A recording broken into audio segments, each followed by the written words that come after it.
Okay, here are my pads that are designed by Merlin Fish. I actually made these when I was in his house last month or this month, I can't even remember. And I have to say they are the most comfortable pads I've ever had. We made it to my measurements since one of my legs is shorter than the other. We kind of custom built it for my liking, and my shin basically rests more or less here, and I don't have to lean or anything. It's kind of my cruise control. Um, I the Monster Pro overheats. If you are, or I should say it runs hot. It's a hot wheel, not necessarily overheats. I had, before these pads, I had drilled holes all along here on top of the motherboard, which kept the wheel cool.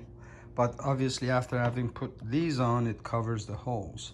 So I made a scoop. I basically cut out into the pads at the top here about this much, and that's what I was just going to leave it at that, and a hole there. And then I saw Marty Back's version where he had cut an end cap in half and placed it over there. I decided, I don't know, to do that. So thank you, Marty, for that idea. Basically, I cut this guy along this line. Basically, that's the cutoff, and that enables this to go lower. You don't really need this part. It can even be flush with your power pads, so it's not even visible. But the reason I left that is for two things. I can use this as, if I get caught out in the rain.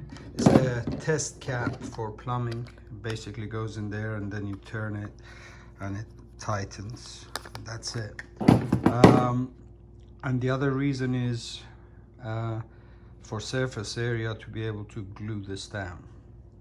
Realistically, you don't really even need to glue it down since it is being held by the power pads, but I wanted to seal around that area just in case if I get caught out in bad rain and rain finds its way through.